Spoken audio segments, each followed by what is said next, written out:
안녕하세요. 빛소성경대학 삶을 변화시키는 언어생활 6번째 강의에 오신 여러분을 환영합니다. 벌써 6번째 강의입니다. 시작한 게 엊그제 같은데 이제 끝이 보이고 있습니다. 지난 5번째 강의였던 3번째 사랑의 언어 선물 강의도 많은 분들께서 직접 선물하시고 또 피드백을 주셨습니다. 정말 감사합니다. 우리가 지금 함께 배워가는 것은요, 실천하지 않고 듣기만 하면 아무런 의미가 없는 것들입니다. 그러니까 강의 들으시면서 꼭 작은 거라도 좋으니까 실천해 보시기를 권면드립니다. 지난 강의를 들으시고요, 한 성도님께서 학습하는 마음으로 어색하지만 시도합니다 라는 피드백을 주셨습니다. 참 귀한 피드백입니다. 어색하다는 표현이 참 맞는 말인 것 같아요. 지금까지 하지 않았던 것을 해보려고 하니까 어색하지요. 그런데 여러분 기억하셔야 합니다. 어색한 것이지 잘못된 게 아닙니다. 우리는 보통 어색하면 그게 잘못됐기 때문에 어색하다고 생각하실 수 있는데 그렇지 않습니다. 우리가 어색함을 느끼는 것은요, 불편하기 때문입니다. 많이 해보지 않아서 불편하고 불편하기 때문에 어색한 것이지 그 어색한 것이 잘못된 것은 결코 아니라는 것 꼭 기억하셨으면 좋겠고요. 오히려 어색할수록 더 해봐야 된다는 것 꼭 기억하셨으면 좋겠습니다. 그래서 지금은 조금 어색하고 불편하지만 앞으로 더 나아질 거라는 그 다짐으로 자연스러워질 때까지 정진해 나가시는 저와 여러분이 되시면 좋겠습니다. 그렇게 우리가 앞으로 나아갔을 때, 점점 익숙해졌을 때 우리 가정의 사랑 탱크가 조금씩 차오르는 기쁨도 있으셨으면 좋겠습니다. 그리고 한 성도님께서 지난 강의를 들으시고 나도 선물 받고 싶다는 마음을 표현해 주신 분이 계셨습니다. 정말 좋은 표현입니다. 혹시 여러분 중에 선물 받고 싶은 분이 계시다면, 그리고 그 선물이 사기에 금전적으로 크게 부담스러운 선물이 아니라면요, 그 마음을, 선물 받고 싶은 마음을 그 여러분의 자기님에게 한번 꼭 전해 주시기 바랍니다. 그냥 남편이 또는 아내가 또는 내 자녀가 내 마음을 알아서 그 선물을 사줄 거라고 기대하지 마시고, 이런 선물 나 좀 받았으면 좋겠어 라고 좀 좋은 마음으로 그 상대에게, 그 내 자기님에게 표현을 해주시면 그 상대도 기쁘게 그것을 받아서 또 선물해 줄 거라고 저는 기대합니다. 실제로 저도 자녀 입장인데요, 저희 부모님께서 뭔가를 받고 싶으면 그거를 좀 저에게 알려주셨으면 하는 마음이 실제로 있거든요. 그러니까 혹시 선물 받고 싶은 마음이 있으시다면 그 당사자에게, 그대 선물을 받고 싶은 자기님에게 그 마음을 꼭 한번 표현해 보시면 좋겠습니다. 그럼 이제 오늘 강의를 시작하겠습니다. 오늘은 4번째 사랑의 언어, 봉사에 대해서 알아보는 시간입니다. 벌써 4번째 언어입니다. 그럼 기도함으로 오늘 강의를 시작하겠습니다. 사랑의 하나님, 삶을 변화시키는 언어 생활 6번째 시간을 갖게 하시니 감사합니다. 지난주에 우리는 살아가면서 서로 나누는 선물에 대해서 생각해 보았습니다. 참된 선물의 의미는 사랑하는 마음을 담아 전하는 것이며, 마음을 기억할 수 있는 것이라면 무엇이든 선물이 된다는 것을 잊지 않게 하여 주옵소서. 하나님, 하나님께서 우리에게 예수 그리스도를 선물해 주셨던 것을 기억합니다. 우리도 하나님을 따라서 나 자신을 내가 사랑하는 사람에게 선물로 내어주는 우리 모두가 되게 하여 주옵소서. 하나님, 오늘은 우리가 4번째 사랑의 언어인 봉사에 대해서 배워가려고 합니다. 예수님께서 제자들에게 먼저 섬김의 본을 보이심으로 사랑하셨던 것처럼 오늘 우리도 서로 사랑하는 사람이 필요로 하는 게 무엇인지 알고 깨달아 그것을 채워주고 또 도와주는 삶을 살아가게 하여 주옵소서. 오늘도 우리와 함께 하셔서 깨닫게 하시고 또 배우게 해주시기를 원하오며 사랑 많으신 예수님의 이름으로 기도합니다. 아멘. 먼저 오늘도 누가복음에 나오는 예수님의 이야기를 먼저 살피겠습니다. 오늘 우리가 살펴볼 이야기는 누가복음 16장 1절에서 9절에 나오는 부정직한 청지기에 관한 이야기입니다. 혹시 시간이 되시는 분들은 지난주에 말씀드렸던 것처럼 여기서 동영상을 잠시 멈추고 성경 말씀을 읽고 이어서 들으시면 좋겠습니다. 오늘 본문에서 예수님께서 들려주신 이야기는 정말 이상한 이야기입니다. 이 불의한 청지기 이야기 바로 앞에 나와 있는, 우리가 2주 전에 살폈던 돌아온 탕자의 이야기는요, 시대와 세대를 넘어서서 많은 사람들에게 사랑받는 이야기지만 그 탕자의 이야기 바로 다음에 나오는 오늘 이야기는요, 실제로 설교자와 주석가들이 아주 외면하고 아주 골치 아파하는 이야기입니다. 오늘 우리는 그 어려운 이야기 속으로 들어가 보려고 합니다.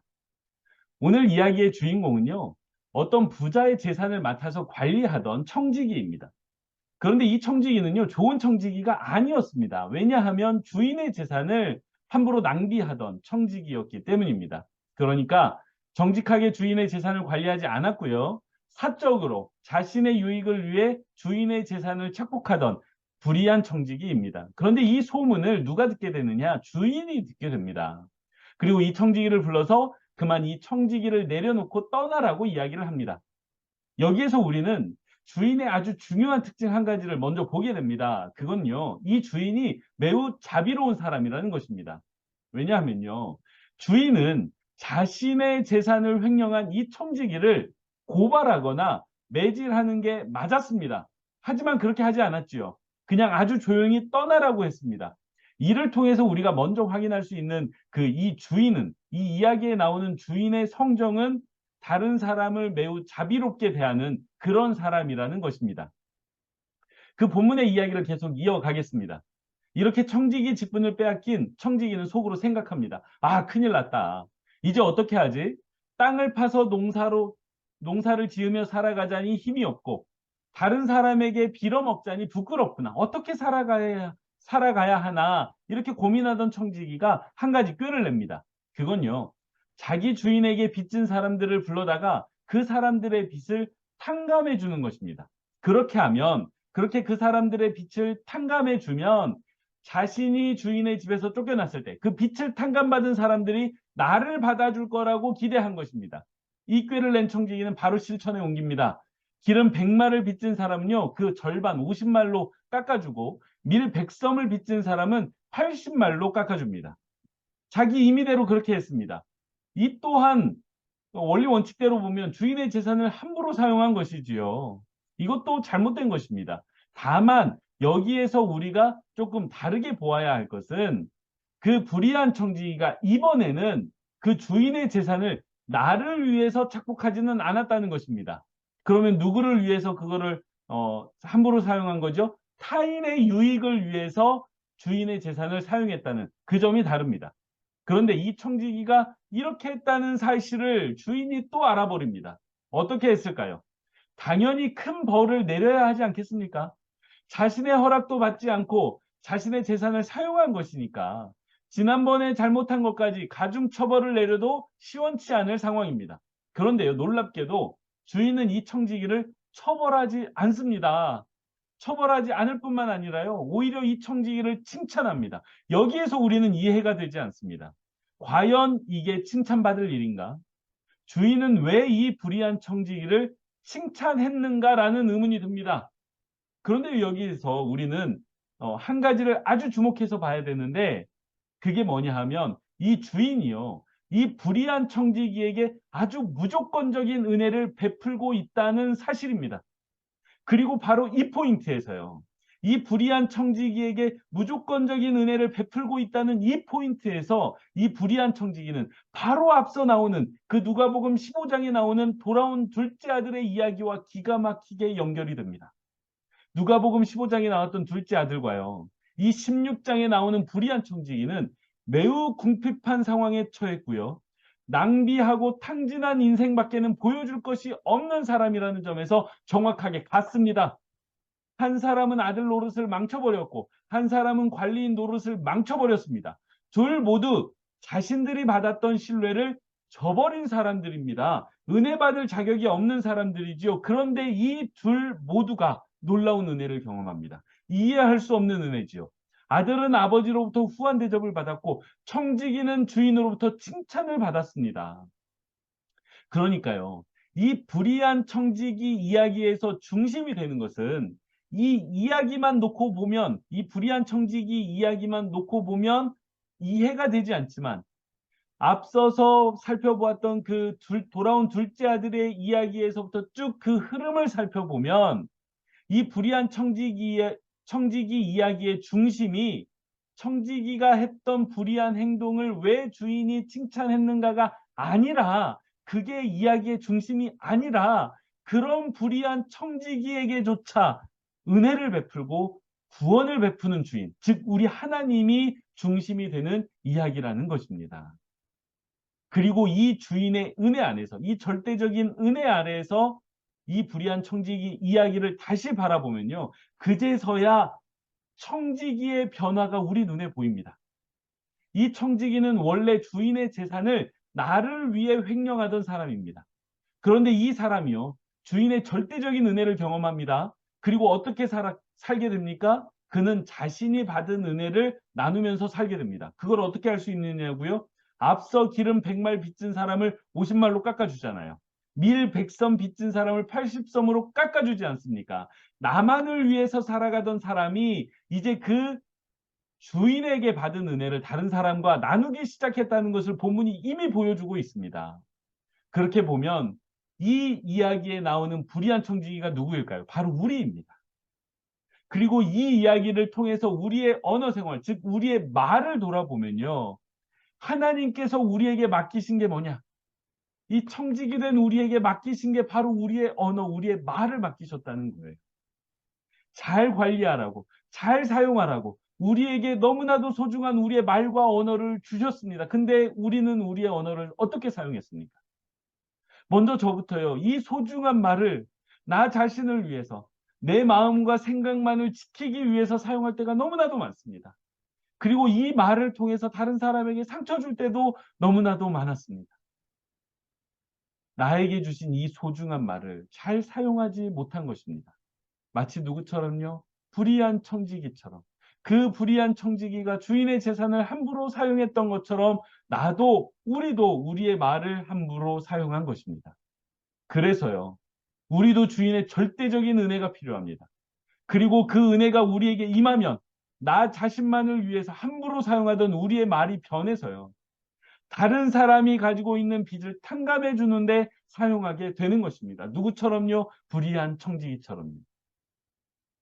이전에 내가 말을 사용하는 것이 나의 유익만을 위해서 사용했다면, 이제 하나님의 은혜를 받아서 내 말을 그 하나님의 은혜를 나누는데 사용하게 되었으면 좋겠습니다.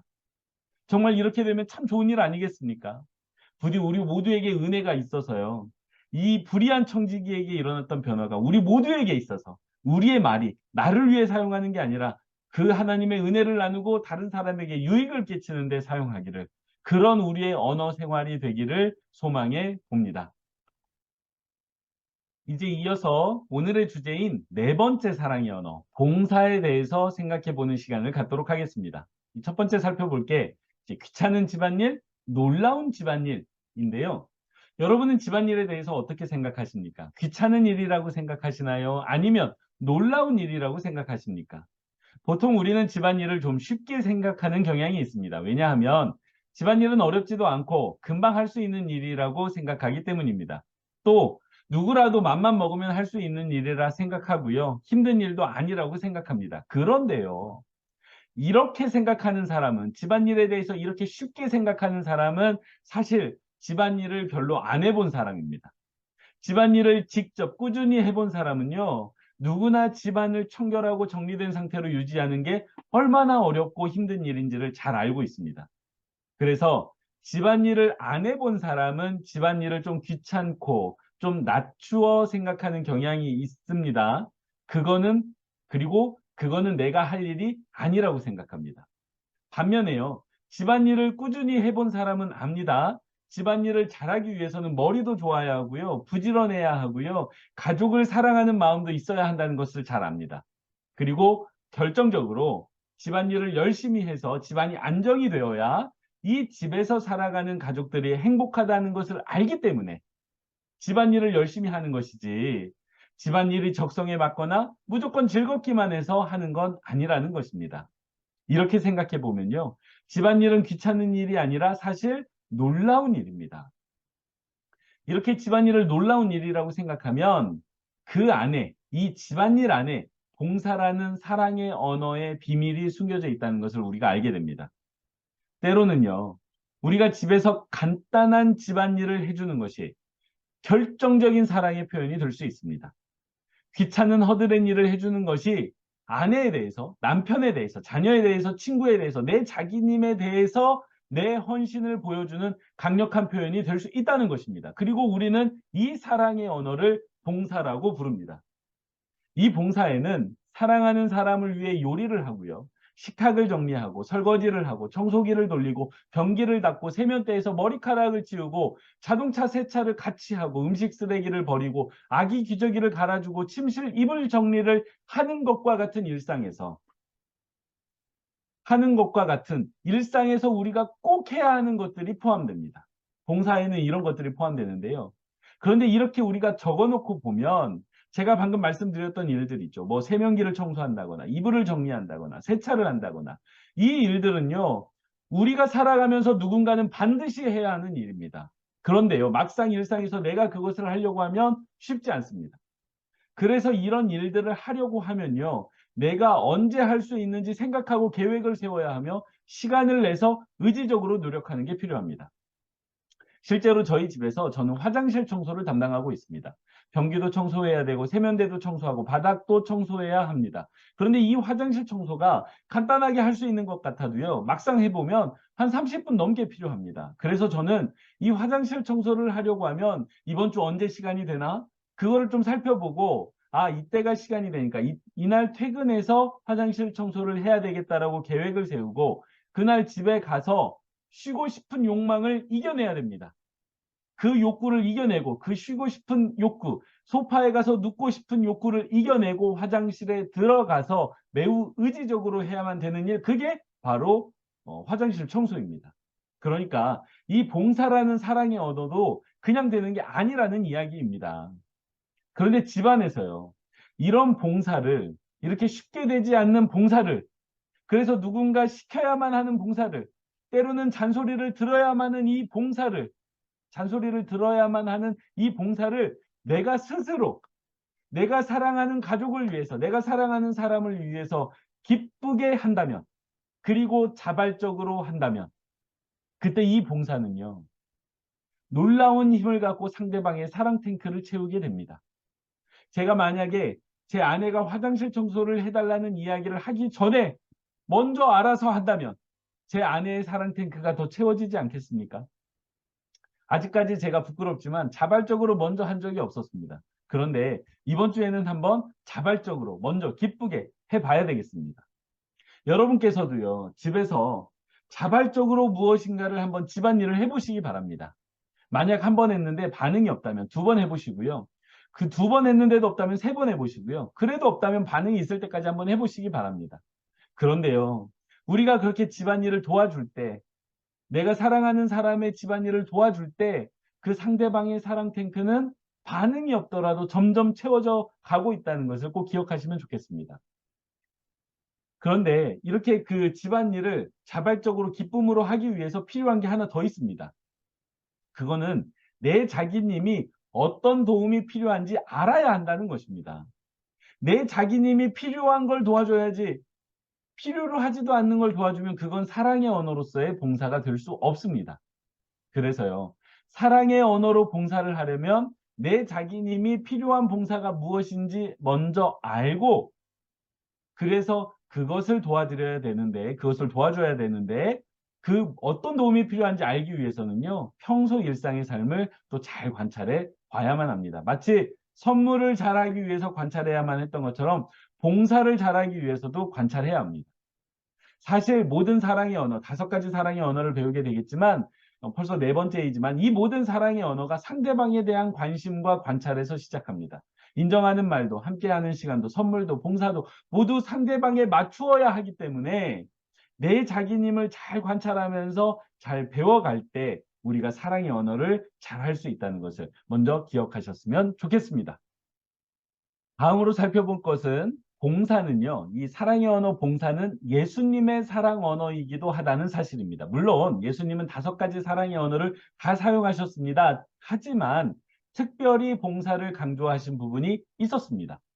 예수님은 요한복음 13장에서요. 봉사의 행위를 통해 사랑을 표현하는 아주 단순하지만 아주 심오한 예를 보여주셨습니다. 예수님 당시 사람들은 여러분이 지금 사진에서 보고 계시는 것처럼 샌들을 신고 먼지가 나는 길을 다녔기 때문에, 때로는 저렇게 맨발로 다녔기 때문에 집에 손님이 오면 그 집의 종이 손님의 발을 씻겨주는 것이 관습이었습니다. 아마 설교 시간에 많이 들어보셨을 거예요. 하루는 예수님께서 제자들에게 서로 사랑하라고 가르치신 후에 어떻게 서로 사랑해야 하는지를 직접 보여주셨는데, 그게 요한복음 13장에 나오고 있습니다. 이 요한복음 13장을 보면요, 1절에서 예수님께서 자신의 사람들을 사랑하시되 끝까지 사랑하셨다고 이야기하십니다. 그럼 이제 그 사랑을 표현해야 하는데 어떻게 하셨을까요? 어떻게 그 사랑을 표현하셨을까요? 예수님께서 그 당시에 저녁을 제자들과 함께 드시고 계셨는데, 그 저녁을 드시다가 갑자기 자리에서 일어나 겉옷을 벗고 수건을 허리에 두르신 다음에 대야에 물을 담아다가 저렇게 더럽혀진 제자들의 발을 씻기시고 허리에 두른 수건으로 닦아주시는 일이 있었습니다. 그렇게 제자들의 발을 다 씻겨주신 이후에, 한 사람 한 사람 씻겨주신 이후에 이렇게 말씀하십니다. 너희의 선생인 내가 너희의 발을 씻겨 주었으니 너희도 서로 남의 발을 씻겨 주어야 한다. 그리고 내가 너희에게 한 것과 같이 너희도 이렇게 하라고 내가 본을 보여준 것이다 라고 말씀을 하십니다. 그런데 이 말씀을 어떤 맥락에서 하고 계십니까? 주님께서 사랑을 가르쳐 주시면서 이 말씀을 하고 계십니다. 사랑을 가르쳐 주시면서 이 행위를 하셨고 이런 말씀을 하신 거예요. 여기에서 예수님은 먼저 제자들에게 자신의 사랑을 먼저 보여주십니다. 어떻게 보여주십니까? 그 발을 씻는 모습으로 보여주신 거예요. 그리고 이어서 제자들에게 사랑이 무엇인지를 가르쳐 주셨습니다. 그런데 이때 사용하신 사랑의 언어가 무엇입니까? 바로 봉사예요, 봉사. 그 제자들의 발을 씻겨주는 봉사입니다. 예수님은 제자들에게 사랑을 표현하시기 위해 발을 씻겨주는 봉사를 하셨고, 그 봉사라는 사랑의 언어를 통해 제자들에게 사랑이 어떠해야 함을 가르쳐 주신 것입니다. 그리고 이때 우리가 주목해서 보아야 하는 것은, 제자들이 이 예수님의 봉사를 통해 예수님의 사랑을 깊이 경험했다는 것입니다. 그리고 예수님께서 제자들의 발을 씻어 주실 때 그 제자들의 사랑 탱크도 가득 찼다는 것이지요. 이 이야기만 보아도요, 사랑의 언어로서의 봉사가 얼마나 파워풀하고 얼마나 그 봉사를 받는 사람들이 그 사랑을 채워갈 수 있는지를 보여주는 말씀이라고 하겠습니다. 우리 주님께서는 이 이야기를 통해, 그리고 또 다른 많은 성김을 통해 이 봉사의 중요성, 봉사의 그 사랑의 언어의 중요성을 우리에게 가르쳐 주셨습니다. 그런데 오늘 제가 이 봉사라는 사랑의 언어를 다루면서 교회와 이 봉사의 관계를 좀 생각해 볼 필요가 있겠다는 생각이 들었습니다. 저희가 교회에서 이렇게 생활을 하다 보면 새 가족이 들어오고 그 새 가족의 믿음이 자라면서 교회에 잘 자리를 잡으면 바로 이야기하는 게 교회에서 봉사하는 문제입니다. 그런데 이 봉사를 권유받으면 참 부담스러울 때가 많습니다. 왜냐하면 봉사가 쉽지 않기 때문입니다. 내 시간도 내야 되고 에너지도 써야 하고 때로는 물질도 써야 합니다. 그래서 봉사는 이야기하는 사람도 그렇고 듣는 사람도 참 부담스러울 수밖에 없습니다. 그런데도 왜 교회는 계속해서 성도들에게 봉사에 대해서 이야기하고 봉사를 권면하는 것일까요? 저도 목사로서 개인적으로 이 부분에 대한 고민이 참 많습니다. 왜냐하면 실제로 교회가 활동적으로 움직이려면 성도들이 봉사자로 세워져야 하는데, 또 그에 대한 성도들의 부담을 이해하지 못하는 것도 아니기 때문에 봉사를 어디까지 권면해야 하는지에 대한 고민이 있는 것입니다. 그런데요, 이 사랑의 언어 강의를 준비하면서 어쩌면 이에 대한 실마리를 좀 얻은 것 같기도 합니다. 우리가 앞서 살펴보았던 것처럼 봉사는 분명 사랑의 언어이고요. 이 봉사를 받는 상대는 그 상대의 사랑 탱크는 채워지기 마련입니다. 그렇다면 교회에서 이루어지는 봉사는 누구를 향하는 것일까요? 물론 사람을 향합니다. 교회학교 교사의 봉사는 교회학교 아이들을 향하고 있고요. 주방에서의 봉사는 식사하는 분들을 향합니다. 그리고 이 봉사를 받는 아이들과 그 식사를 하시는 분들의 사랑 탱크도 채워집니다. 하지만 궁극적으로는 교회에서 이루어지는 모든 봉사는 사람을 향하지 않습니다. 교회에서 이루어지는 모든 봉사는요, 궁극적으로 하나님을 향합니다. 봉사는 하나님을 섬기는 행위이고 결국 하나님의 사랑 탱크를 채우기 위해 하는 우리의 사랑의 언어인 것입니다. 그렇다면 우리의 봉사를 통해서 하나님의 사랑 탱크가 채워지면 그 후에 어떤 일이 벌어질까요? 당연히 하나님께서 우리의 사랑 탱크를 채워주시겠죠.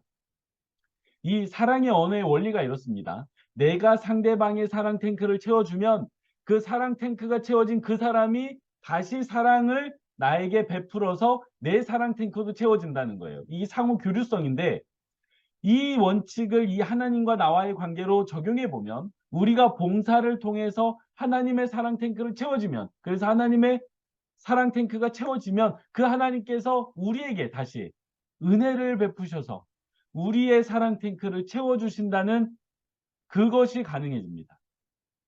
그래서요, 이 하나님께서 베푸시는 은혜로 말미암아 사랑 탱크가 채워져 본 경험이 있는 사람은 봉사를 하지 않는 사람에게, 성도에게 봉사를 권면하게 됩니다.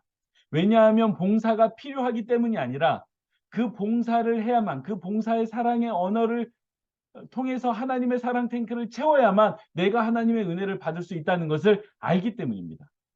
이게 그냥 하는 이야기가 아닙니다. 그냥 하는 이론적인 이야기가 아니라 우리가 경험을 통해서 경험하는 사실입니다. 우리의 봉사로 하나님의 사랑 탱크가 채워질 때 이어서 하나님께서 우리 사랑 탱크를 채우신다는 것을 꼭 기억하셔서 교회에서도 봉사라는 사랑의 언어로 우리가 실제로 활동하고 또 그 봉사를 통해 우리 사랑 탱크도 채울 수 있는 모든 성도님들이 되시면 좋겠습니다. 그렇다면 이제 마지막으로 사랑의 언어, 봉사를 실천하는 방법을 생각해 보려고 합니다. 먼저 내 자기님이 늘 잔소리처럼 나에게 요구하는 게 있었는지 돌아보시기 바랍니다. 사실 지금까지 그 잔소리는 우리를 매우 피곤하고 마음을 상하게 하는 주요한 원인이었을 것입니다. 하지만요, 우리가 사랑의 언어, 이 봉사를 잘 사용하면 이 잔소리를 감사의 말로 바꿀 수가 있습니다. 예를 들어서 옷을 벗어서 빨래통에 잘 넣어달라고 그 잔소리를 계속해서 들어왔다면 이번에 그것을 들어주는 겁니다. 그 봉사를 해주는 겁니다. 자발적인 마음으로 내가 사랑하는 그 사람의 사랑 탱크를 채워줘야 되겠다라는 마음으로, 그 좋은 마음으로 그 일을 하는 겁니다. 그 옷을 벗어서 빨래통에 넣는 것이지요. 물론 내 스타일은 아닙니다. 내 스타일은 옷 벗어서 소파에 두는 게 내 정서에도 편하고 나는 그게 좋습니다. 하지만요, 나는 좋지만 사랑하는 사람이 싫어하니까 그 사랑하는 사람의 사랑 탱크를 채워주기 위해서 내 자기님의 요구를 기쁘게 들어주는 것입니다. 또 반대의 경우도 있습니다. 또 남편이 어떤 음식을 좀 먹고 싶다고 지속적으로 이야기를 했다면 그 요리를 한번 해주는 것도 봉사가 될 수 있습니다. 내가 잘 못하는 요리일 수도 있고 좀 까다로운 요리일 수도 있습니다. 하지만 내 자기님의 그 이렇게 배고픈 배만 채우는 게 목적이 아니라 내 자기님의 사랑 탱크를 채우려는 마음으로 요리해 보시면, 그렇게 봉사해 보시면 우리가 이 사랑의 언어 봉사를 실제로 실천할 수 있을 것입니다. 그 다음에 우리가 실천할 수 있는 사랑의 언어 봉사는요, 내 자기님에게 내가 매일 할 수 있는 봉사활동, 그러니까 당신이 원하는 봉사활동이 무엇인지를 말해달라고 부탁하는 겁니다. 그러니까 내가 어떻게 해주기를 원해? 라고 대놓고 물어보는 것입니다. 그래서 그 내 자기님이 한두 가지 또는 두서너 가지를 이야기를 해주시면 그것을 나의 매일의 일과 속에 넣어놓고 그것을 반복적으로 실천해 보는 것입니다. 그렇게 반복적으로 하는 봉사를 통해 내 진심이 전달이 될 때 그 자기님의 사랑 탱크가 가득 채워질 것입니다. 실천하기 위해 두 가지 말씀드렸습니다. 내가 늘 듣고 있는 잔소리를 한번 기쁘게 그 잔소리를 하시기 전에, 내 자기님이 잔소리하기 전에 한번 해보시라. 그리고 또 하나는 내 자기님에게 내가 어떻게 해주기를 원하는지 한번 물어보라. 이 두 가지를 한번 해보시면 좋겠습니다. 예, 제가 오늘 준비한 강의는 여기까지입니다. 잘 시청해 주셔서 감사하고 또 함께 해주셔서 감사합니다. 오늘 과제도 두 가지입니다. 구글 링크를 통해서요, 내 자기님이 원하는 봉사 3가지를 한번 물어보시고 또 그것을 한번 적어주시면 좋겠고요. 또 그거 한번 실천해 보시면 좋겠습니다. 그리고 두 번째는 오늘 봉사를 주로 집안일에 대해서 다루었는데 대체적으로 집안일을 돕는 것이 봉사이지만 그게 전부는 아닐 겁니다. 그 외의 방법에는 뭐가 있는지, 내가 내 자기님에게 할 수 있는 봉사는 뭐가 있는지를 한번 고민해 보시고 찾아보시면 좋겠습니다. 저도 찾아봤더니 우리 아내 이렇게 어깨가 뭉쳤을 때 좀 어깨 풀어주고 또 손 이렇게 주물러주고 하는 것들도 봉사일 수 있겠다라는 생각이 조금 들었습니다. 그리고 또 한 가지 댓글은 이번 강의를 들으시고 또 새롭게 깨달은 거를 유튜브 댓글로 남겨주시면 감사하겠습니다. 요즘 날씨가 참 덥습니다. 건강 유의하시고요. 또 저는 교회에서 여러분을 뵙고 인사드리도록 하겠습니다. 고맙습니다.